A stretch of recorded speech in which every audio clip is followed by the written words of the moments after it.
Are you tired of switching gems for every mutation? Do you want a one-size-fits-all build? Then let me introduce you to the War Tank. The War Tank aims to fully utilize the power of the War artifact, ensuring it is always in hand through use of both a sword and a flail. This results in a highly durable tanking experience. So what makes the War Tank build? We start with the Wall. The Wall artifact's first unique perk, Shield Wall, provides an increase in stamina of 33%. Combined with a hearty ring, this allows us a stamina pool of 143, the highest in the game. However, this comes at a price. Using the wall prevents you from being able to dodge. The wall's second unique perk, Chromatic Ward, reduces damage from all elements by 25%. This is massive, and is the main reason for using the wall. Normally for a mutation, especially M3s, you will slot gems specific to the element of the mutation you are doing. For example, in a fire mutation, you would slot rubies.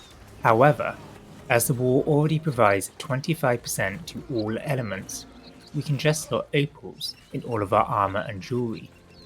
Combined, this will provide 45% protection to all elements. This can be a big gold saver, saving the cost of switching gems on a regular basis. Having protection to all elements has further benefits too. Some expeditions do a wide variety of elemental damage and do not just stick with the mutator element. Savage Divide, for example, has enemies with different elemental effects throughout, with both of the boss fights mechanics revolving around the different elements. This build is especially useful here. Other expeditions have bosses that deal specific elemental damage too, such as the Forge bosses dealing fire damage, Glacial Tarn bosses dealing ice, and the Dynasty boss dealing void. The usual approach is to have a second set to switch to during these boss fights with the relevant gems in. The War Tank says to hell with that, I come fully prepared. For the final perk on the wall, I would suggest adding either Enchanted Ward or a physical or elemental protection ward perk. Fortifying Shield Rush is also an option if using Shield Rush on the sword. In order to receive the benefits of the wall, it has to be in use. To that end, we use both a flail and a sword. The sword of choice for this build is the Butcher. The Butcher is all about bleeds. The Butcher's first unique perk, Hemorrhage, makes bleeds last 33% longer.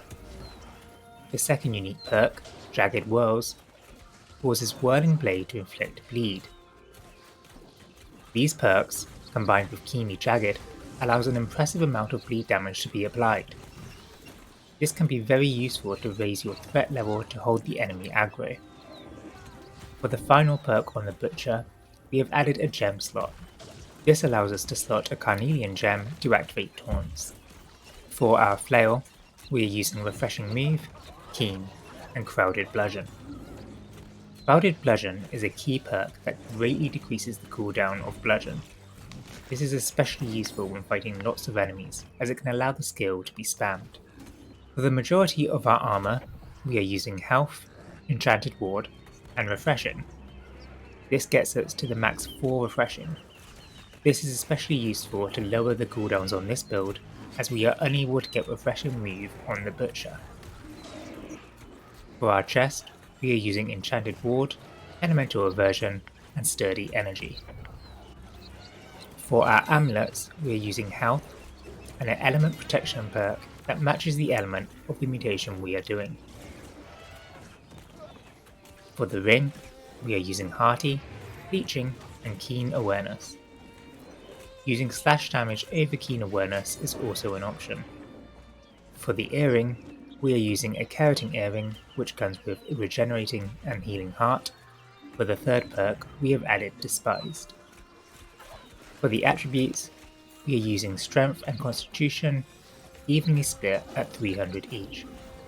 This allows us to hit key attribute threshold bonuses of Grit on melee attacks from 300 Con, and the many damage buffs from 300 Strength. Evenly splitting the attributes also allows us to use as many magnified pieces as we want. For our skills, on the sword we are using Whirling Blade, Leaping Strike, and Defender's Resolve. Whirling Blade provides AoE damage, rend, and thanks to the Butcher, bleed. Leaping Strike provides mobility, and Defender's Resolve provides damage reduction and taunt. The main combo will be Leaping Strike into Defender's Resolve into Whirling Blade. For the flail, we will be using Barrage, Bludgeon, and Arcane Vortex. Bludgeon provides an 8 meter AoE taunt whilst providing Fortify and Empower to nearby allies. When combined with their skill perk, Clouded Bludgeon, this ability can frequently be spammed.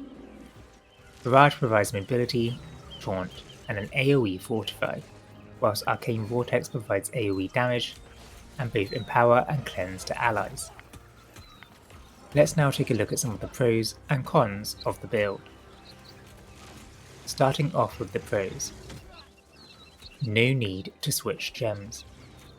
As stated earlier, with the elemental protection provided by the wall, we can just use Opals rather than switching gems to match the mutation.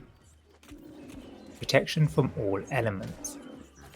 Excellent protection for expeditions that have damage from multiple elements. This taunts.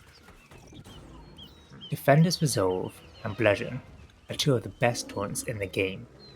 They are both an 8 meter AoE taunt that provide increased defenses upon activation. Team Damage Buff. Through the use of Leadership on the Sword skill tree and Leader of the Pack on the Flail skill tree, the build is always providing a damage buff regardless of which weapon is out. Now let's take a look at some of the cons of the build. Inability to dodge. The lack of an ability to dodge is by far the biggest con of the build. Whilst most attacks can either be face tanked, blocked, or avoided through Barrage or Leaping Strike, being unable to dodge can take some getting used to. Lack of crowd control. Whilst Barrage and Leaping Strike do cause stagger, we do not have access to stronger CC, such as knockdowns or stuns.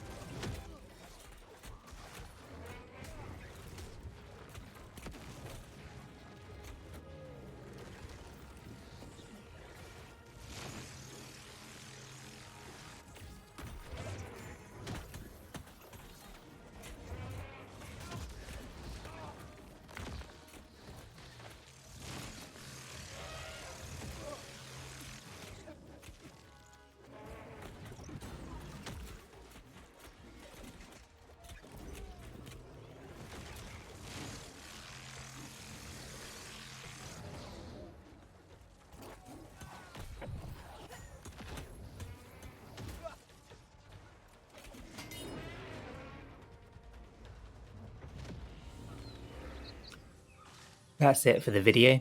If you have any questions about the build, drop a comment below and I'll get back to you. Thanks for watching.